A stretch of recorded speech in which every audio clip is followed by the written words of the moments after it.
server. Sorry, you just started recording. Do I have to start again or I should just continue? No, just go on. Go on. All right. Such as the client-side scripting, we have JavaScript, then we have the server script, then site scripting, and the network script configuration, e-commerce development, and content management system, which is the CMS development. And a web development business, basically it involves you design, then produce, then create, and ensure that the website and applications are on maintenance, basically. And we have people or teams that make sure this comes into play, which are the management staff. We have the developers as well, the front end, back end. We have software developers, computer programmers, and web developers, and we have the marketing staff that make sure the work is actually being out there. And who is a web developer? A web developer basically is someone who is driven by a deep desire to like create things. And the job of this developer, the person ensures that the basic building block of the web, such as the HTML, which is the hypertext markup language, and the CSS, and that's the cascading style sheets, JavaScript, and the rest of these web pages in existence, and make sure the whole functionality is being in place. Then I'll be moving on to the next page.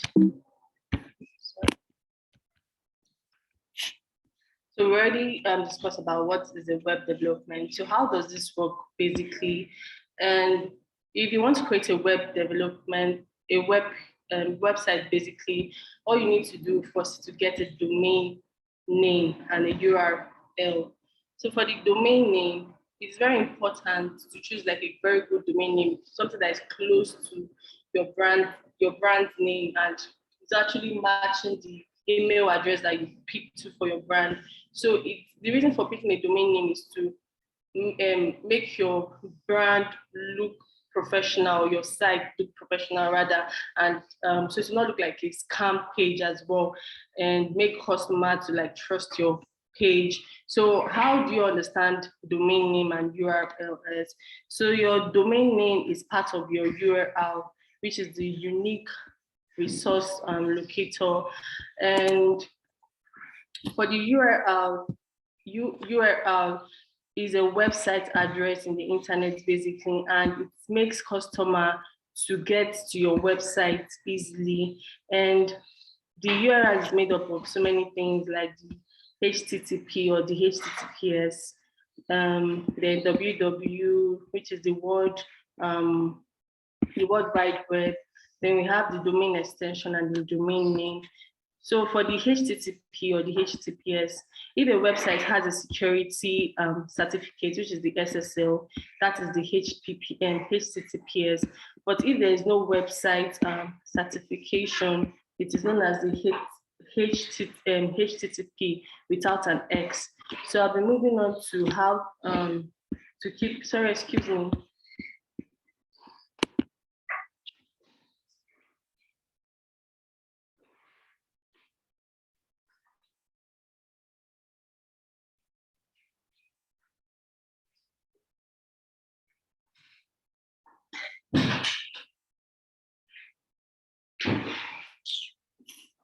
Sorry about that.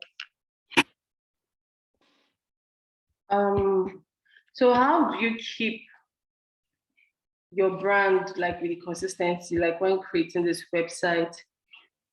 So the thing you need to do is to create a professional online presence, and which help your customer to find you online. And to make your business like get across, you need a website domain name, I already stated, a social media username, email address.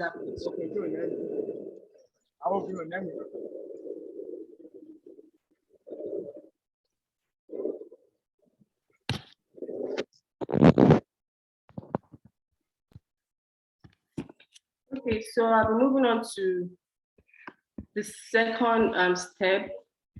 You set up your email address to match your domain name, which I already explained. Then the This third step is to find a website hosting company. Basically, for a website to be executed, a hosting company needs to come into play so that it will be easy for you to publish and make your site to be accessible to the internet worldwide, basically. And what this web hosting company do is to provide you with the secure space on their server and to store all the website content as well. So you can host your website with the same company you register your domain name with. And yeah, so I'll be moving on to the step 4, which is design your website. And so you design your website, the information you will want to give your customer, like when designing your website, what do you want the developer to put out there? Like, do you want it to be an e-commerce or just like a one-way website where you just like put item there and they'll just go there and buy? Or you want a platform whereby you will be able to like upload, especially let's use an instance, someone selling clothes. Obviously, they have to like upload from the user site, and so that the person needs a user page and an admin page. So it's like a two-way thing. Either you want your developer to do it for you, or you like tell your developer what you want. Do you want it to be an e-commerce like site whereby you'll be able to like upload things and the client will see it, then pay directly using a particular pay path? And I'll be moving on to, so basically when developing a website, you just have to sketch what you want out, or you tell your developer what you want exactly when designing a website, basically. And I'll be moving on to build your website. So when you are building a website, you have to decide how your website is being built, which I already stated earlier. So you consider how it will be maintained and how easy it will be when like making changes. So your website needs to make regular changes to the content on your website. Basically, for example, updating advertisements and adding information during sales as well. Like when you want to remove a particular product that you don't have anymore, and you want to remove it from the site so that it will be easy. So anybody creating your website, the person has to like make sure that your website is being done properly so that it will be easy to like adjust or add anything when the user wants it or wants to change the way the design is, basically. And the step 6 is add and manage your website content. Once you have worked out what content you want on your website, you will need to create or buy the content. So the website content includes like images, videos, written words, and interactive tools like the calculators, the estimators. So adding of image and videos, that's if the user or the client wants that on the website. So when all that is being done, the developer and the team ensure that they manage and update any content that is being in place. So the next thing is to publish your website. So once your site is ready, it will need to be published out there so that a lot of people will see it, will see the work that has been done on it. So it can actually take like a day or two for the website to go live across the internet.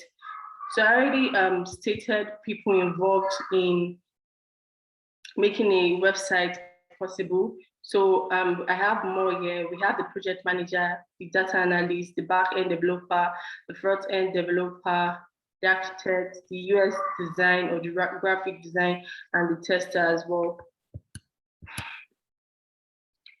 So how basically before all this is being in place, you need to know, like, you need to carry out a self-SWOT analysis, which is the strength, weakness, opportunities and threats analysis.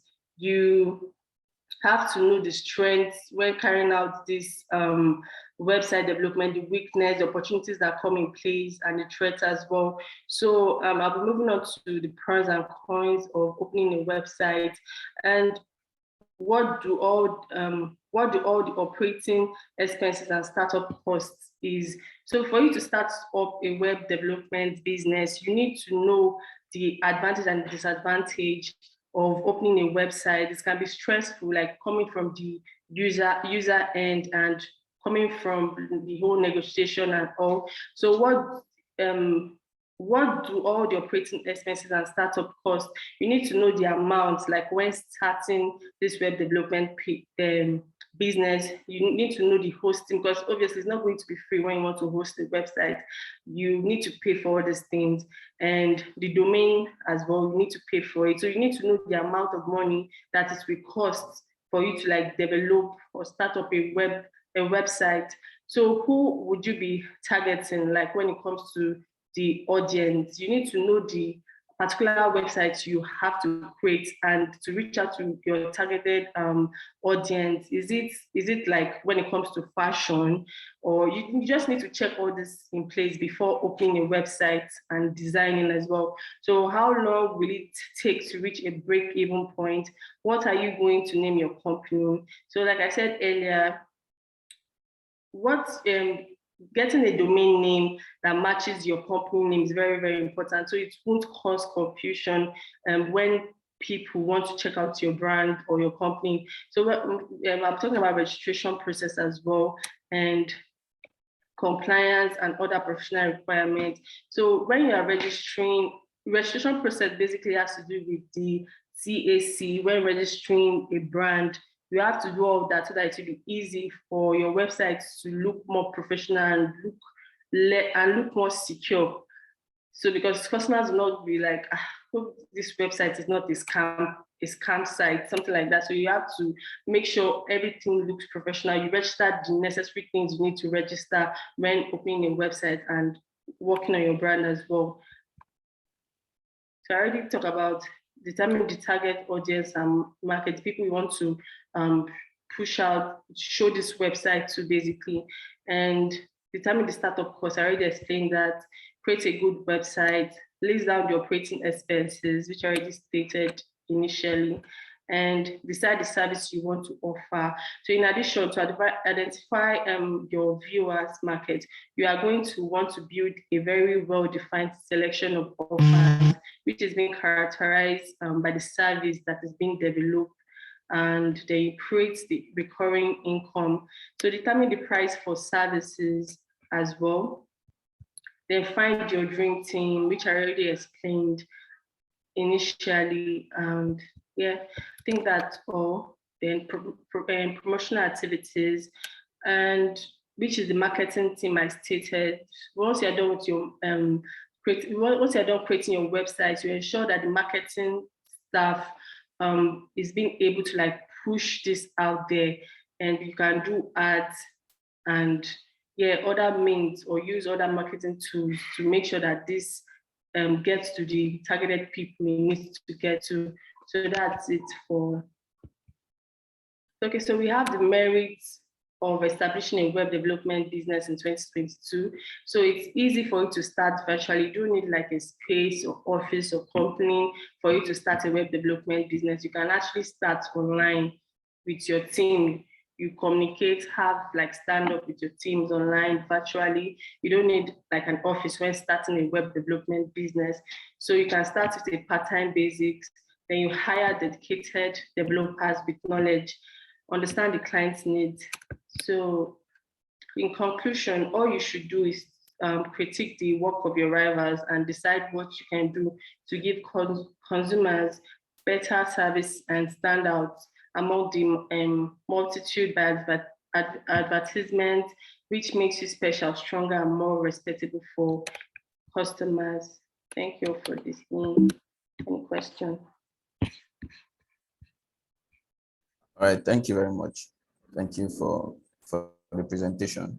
So if you have any question, we just have say 2 to 3 minutes to ask a question before the next presenter comes up. A question.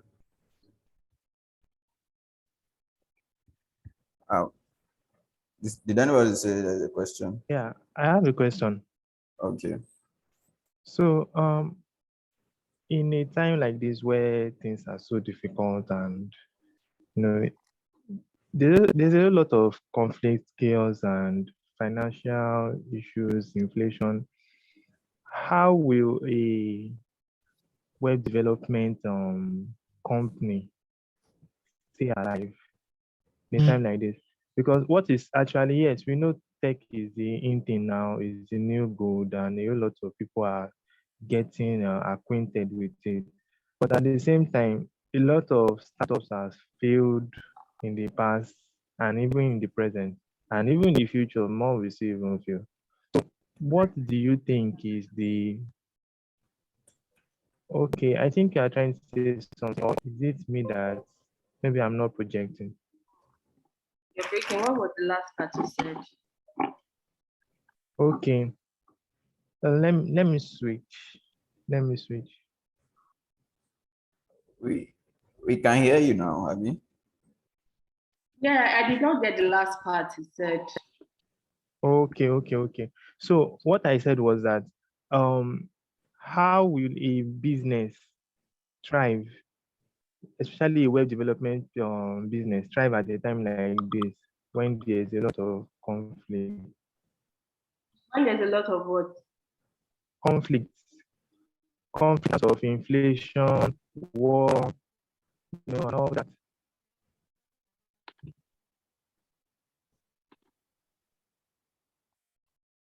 Did you Hello? get that? No, Did you get that? I don't know. Is it my network or so? Can you hear me clearly? I can hear you. Yes, he's saying that how will businesses thrive in this era that we have a lot of conflict and maybe economic change and everything like that? Okay. A business can thrive when there is conflict because it's something that you can talk to each other, like your team lead. Like, sorry, I want to get a point. Do you mean economical issue, like monetary issue, like when it comes to money aspect, when there's no money to work?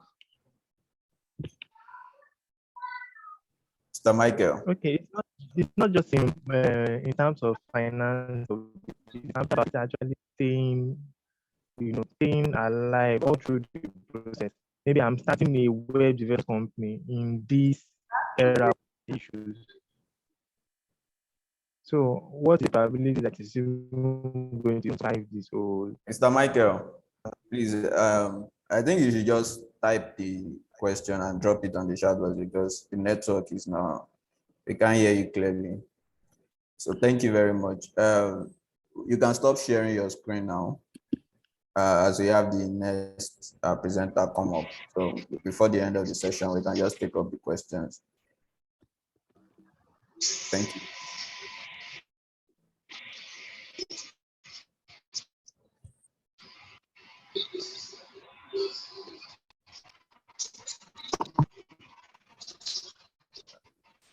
Blessing, don't you can share your screen.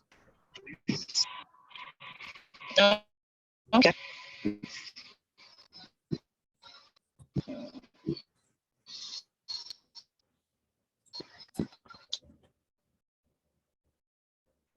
Right.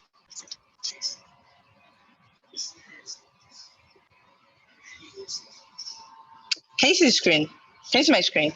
Yes. You can go on. Okay, so let me make a slideshow bolder. Good morning, everybody. Excuse me, please. Please try as much Okay. as possible to be fast because you have less than 20 minutes. Okay, I'll try. Let's see what I can do. So good morning, everybody. And this morning, I'm just quickly going to talk about email marketing practices that can actually drive results. So these practices work whether you're a small business or a large business, whatever it is. So I'm just going to dive into it straight for the sake of time. So if you throw a couple of marketers in a room now and you're trying to come up with strategy and you talk about email marketing, there's going to be a huge debate. Some people are going to say, oh, it doesn't work, oh, it works. It's a big debate right now. But personally, in my experience, I've seen that it works. It's, to me, it's better than social media, because in this day and age, obviously we are in a social media age where everybody's always scrolling. We're always scrolling, this content everywhere.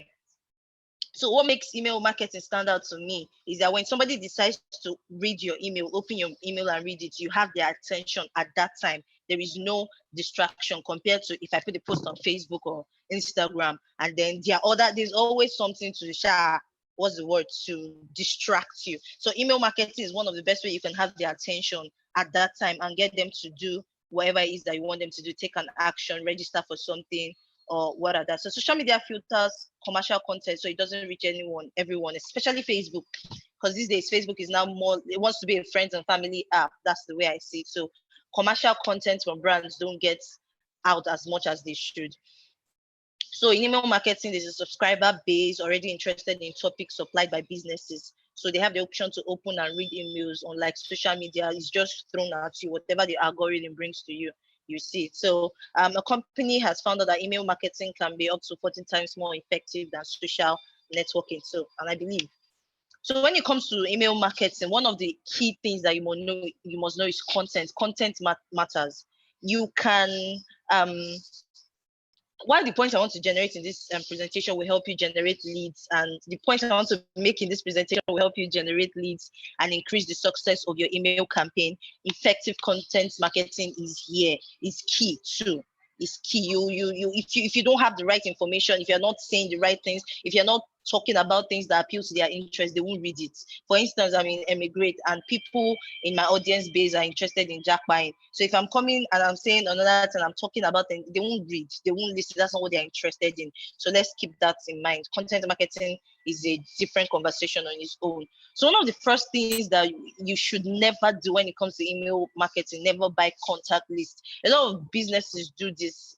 Let me say predominantly, I don't want to say predominantly a small business, but yeah, a lot of business do this because they want to put their business out there. They want to put their brand out there. They want people to know. So you just, sorry about that. So you just go buy contact lists. There are people that sell, I don't really know the process of buying contact lists, but you know that there are people that sell contact lists, emails of people, just different set of people. You don't even know where these people are coming from, but yeah, emails of people, and then give it to you, and then you start sending them mails. Your email performance will decline swiftly if you are contacting people, because I'm assuming here that when you're doing an email campaign or you're trying to do email marketing, you're going to be using an email service provider like MailChimp or whatsoever. And MailChimp and those providers will always show you how well your emails are doing. So you would definitely see a decline, because they might open at first. If I get an email from somebody I don't know, I open the first time just to understand what they're about.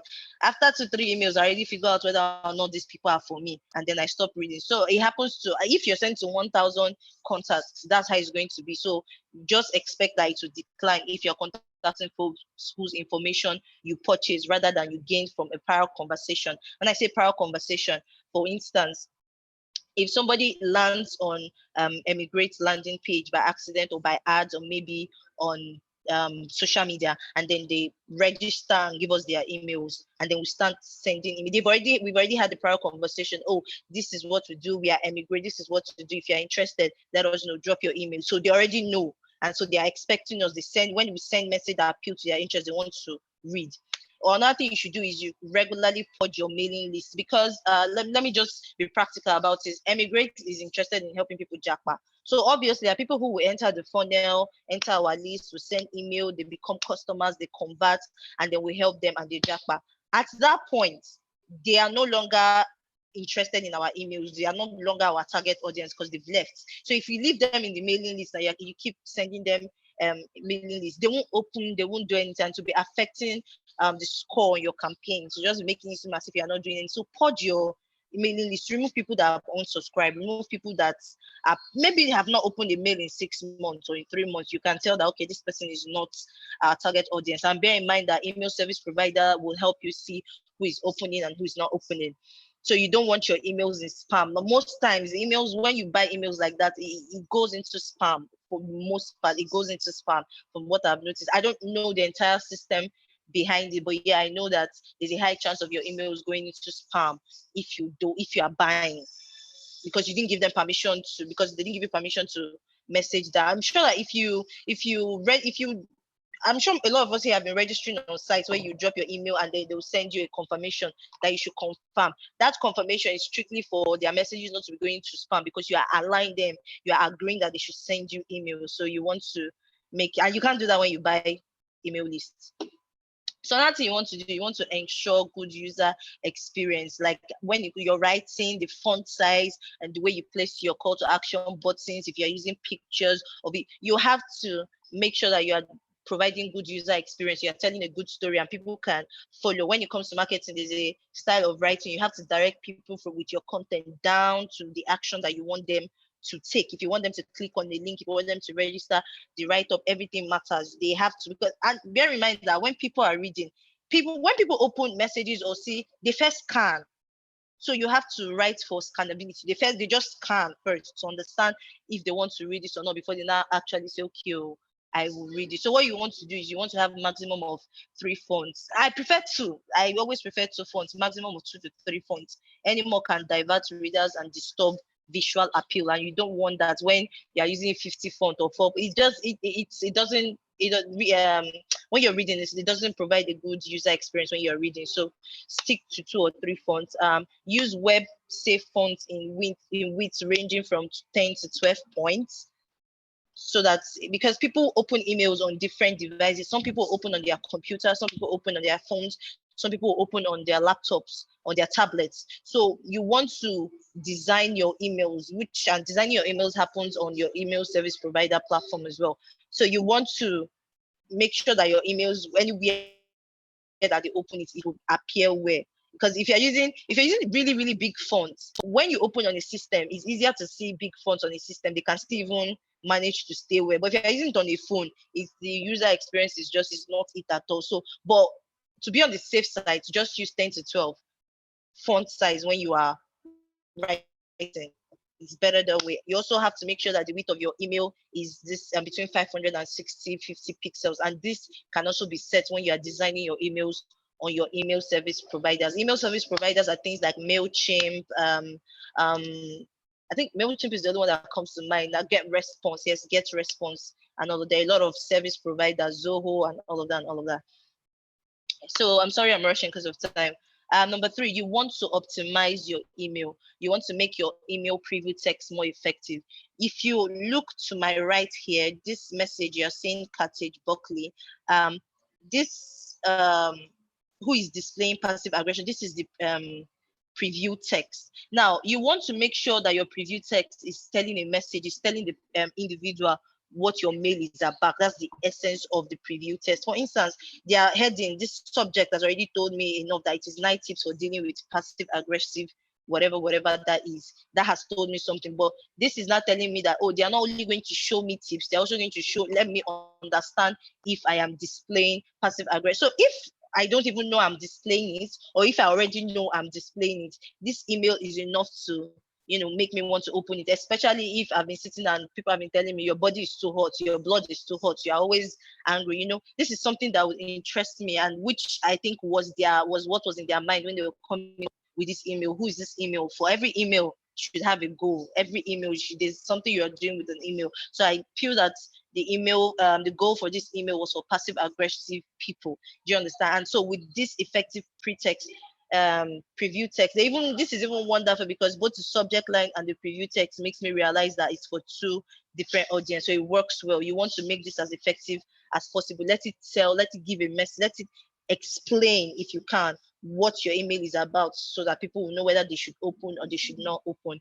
You should create subject lines that are intriguing but brief, 30 to 50 characters. And why we say 30 to 50 characters, you can see the subject line here, 9 tips for dealing with passive aggressive, whatever. You see it was cut because it was too much. So as much as possible, sometimes it's really not possible to do less than 50 characters, but if you can do it. If you can't, just make sure that the important points are at the beginning so that people will understand what it is that you're trying to tell them. You can also use good incentive focused subject lines, that include the offer in the subject. For instance, if your subject line says something that like receive a free iPhone with a demo, that is straight to the point. That is incentive. Receive a free iPhone is enough. Me, I will open it. Is enough to make most people open, because it's an incentive focused subject line. So you want to do that as well. Additionally, the subject line should convey a feeling of urgency and provide readers with some context for what to expect when they open the email, just like this here has done. It provides context for what to expect when you open. So I know that, okay, if I open this, I'm going to learn about this, and it should create a sense of urgency, like especially for, there's something in marketing called FOMO, fear of missing out. So if I'm trying to find an example so you understand. Okay, Black Friday. Jumia has something they call Black Friday. If Jumia is going to send out mails to people in its list and it just says Black Friday on the subject line, I might not open. I already know what Black Friday is. I'm not interested in buying anything. But if Jumia says something like, oh, get this iPhone at so price before it goes off in an hour, so that creates a sense of urgency. So those are the kind of things you want. Those are the kind of emails you want to create so that they can read it, because when you're saying there's a time limit to it, you want to open it fast so you don't miss the time limit. So yeah, create subject lines with what's it called, with urgency. You also want to personalize your email. You want to put a signature in your email. I think there's okay, let me just show you. This is what an email signature is. This Chantel Woodman. And it's pretty important because how do I explain it? It's branding. It makes people more connected with you. You understand as I keep talking, but yeah, put a signature in your email, knowing that an email was sent by a real person and not just a marketing team. Naturally encourage recipients to read it, because these days marketing has changed. People want more from their from brands. People want more from who they are buying from. They want to be connected. They want to know that you care about them. Do you understand? So when you are using emails and then you're just saying from the marketing team, it just gives a sense that it's just some group of people that just wants to collect your money, compared to when somebody is sending you an email and you know the person. Like I don't know if some of you here receive Emigrate emails, not newsletters, because I don't write the newsletters, but yeah, Emigrate emails where you I talk to people about our services and all of that.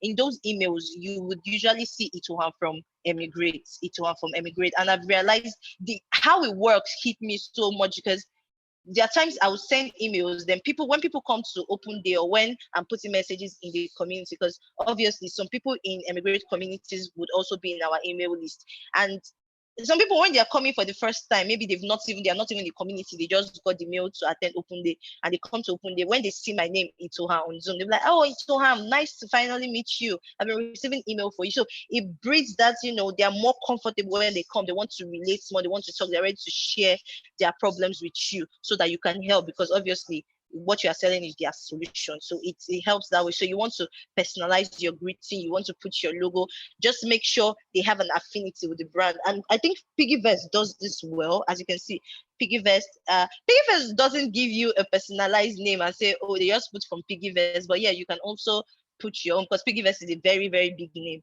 So you can also put your name and say, okay, Itoha from Emigrate, the way we do it. You can see their logo, you can see how they are even called. And this is another thing, calling putting the person's name, hello blessing, it goes a long way. I once read a book where I didn't understand the importance of people's name to it, but whether or not you like it, names do matter.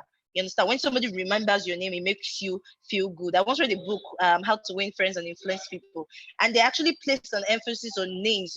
Knowing people's name, remembering people's name, calling people's name. Whether or not you know, it's a subconscious thing. You would definitely feel connected with somebody who knows your name, who calls your name. If somebody you don't know calls you by your name, you'll be interested in knowing, how do you know my name and all of that. So yeah, that is something. Some apps go as far as even asking you if you have a nickname.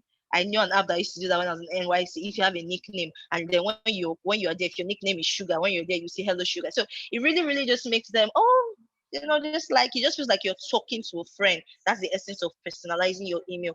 Getting at the end of the, what you want is their money, but be their friend. That's the cocoa.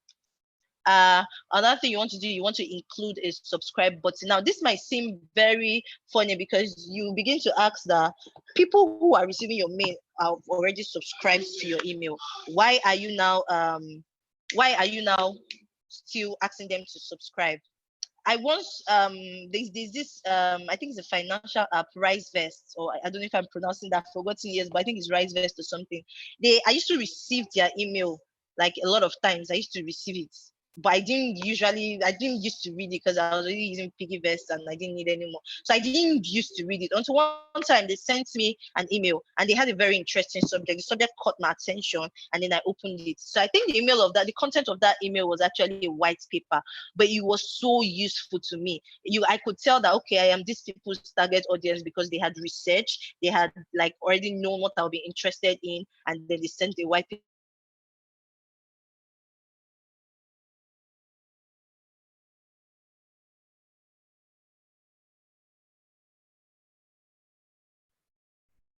I think the network cut out. Well, can you still hear me? We can hear you, but your screen is no longer, we are no longer seeing your screen. Okay, should I try and do that or continue? So I don't know what happened. Okay, You have, can you see my house? yes, yes. You have less than 2 minutes. So Please, if you can see it. it's I sharing. can't hear you. Can you hear me? Okay, so I think I'm almost done. Yeah, I can hear you. Okay, go on. So I'm almost done. Like I said, include a subscribe button. Yeah, so the email I was talking about, the content was so valuable. I had to share it with a friend and I was like, yo, look at what I saw, what we're discussing about the other day. Look at it here. And she saw it and she was like, man, I need to start receiving emails from these people. If this is the kind of emails that they send, then I need all this information. And there was actually, I can't remember if there was a button to subscribe. I think there was. And then she just subscribed to be receiving the email. So that's the thing, include a subscribe button, because if you're sharing great content, people might want to share it with their friends, and you also want to include those people because obviously they're interested, so whatever you're selling will also be interesting to them, so you want to include them in your database, and so you can start sending them emails. So that is why we always say include your subscribe button. So another thing you want to do again, landing pages and testing. Now I work with, what I do is Emigrate, and Emigrate has different facets. Bincom as a whole, sorry, it's like I wanted to Bincom as a whole has a lot of products and services. So if I'm sending email to somebody about Emigrate and I'm about tech visa or something,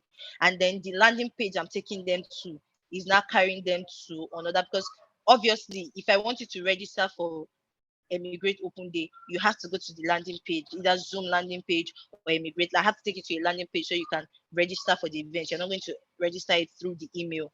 You're going to have to register because we use the different platform for the webinar or for whatever thing we're doing. So imagine me talking to somebody about Tech Visa, Tech Nation Visa, and then I'm not taking them to a landing page that is talking about what's it called, startup visa, or maybe about another Bincom product entirely. There was actually a problem in the marketing team when I was saying that I think each both visas need different landing page, tech visa and startup visa. And my mentor was like, oh no, we can just put startup visa on one corner and then do tech, just put it in the corner. But the problem is that when I'm talking about startup visa and then I send them to that landing page and then the startup visa is just in one corner and they are reading more about tech, it doesn't build trust. It just feels like these people don't know what they are talking about. You're telling me startup visa, but I'm not seeing enough information about um startup visa. I'm seeing more about tech visa. So the title, copy, substance of your landing page should correspond with your email, so to build trust, to let them know, oh, this person knows what he's talking about. Exactly. And you also want to share a copy of your email with somebody before sending it out, which is why they have people they call editors. I think that's why they have that job role available. But yeah, share it out to somebody.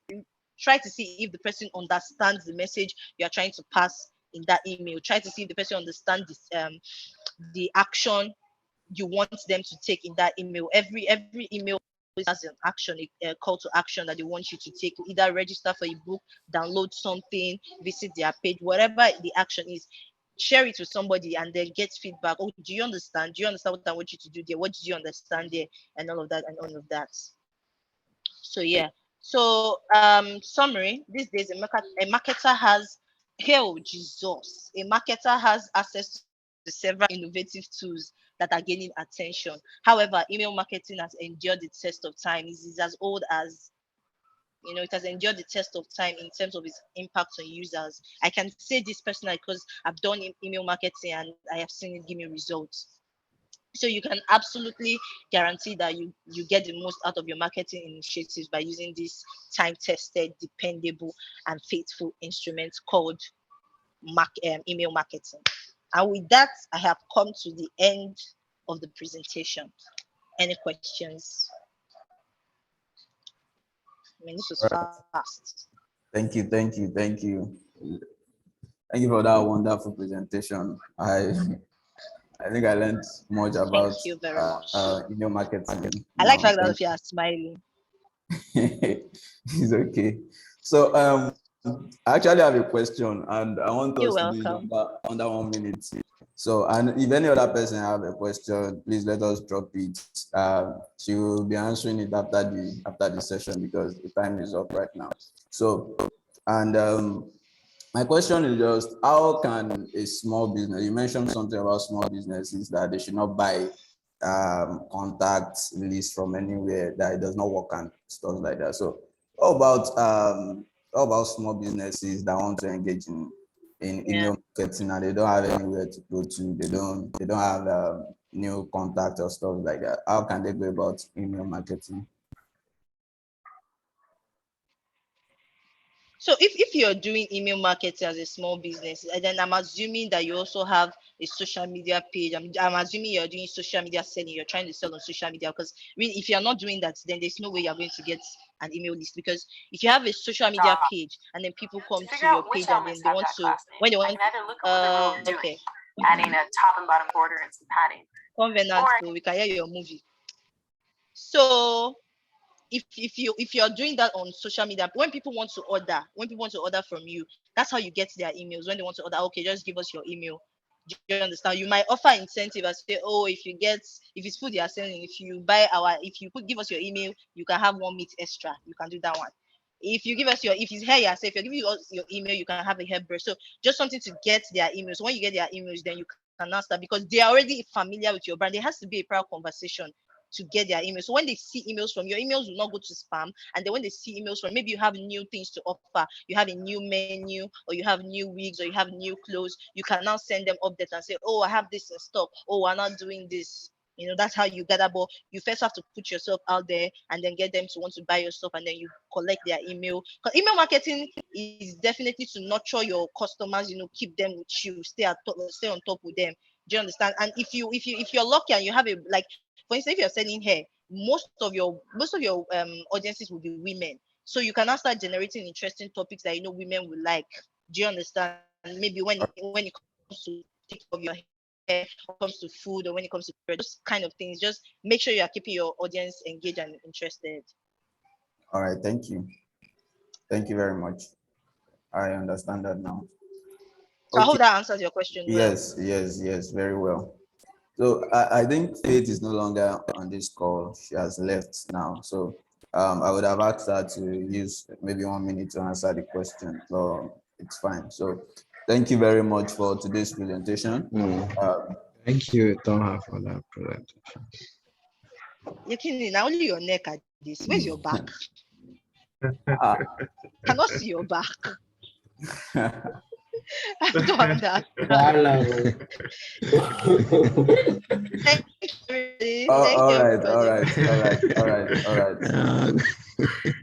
Mr. Mohammed, if you have any question, drop it in a DM. Okay. What's your back? Yeah. Okay. I think this will be the end of today's presentation. Wisdom Idris, you have your presentation maybe on Monday. Just stand by. If there's anybody that did not complete their process, you have to be our backup speaker maybe for Monday or any subsequent day. Thank you very much for joining the session. Thank you for the interactive presentations, Iton and Faith. Thank you. See you on Tuesday, not Monday. Thank you.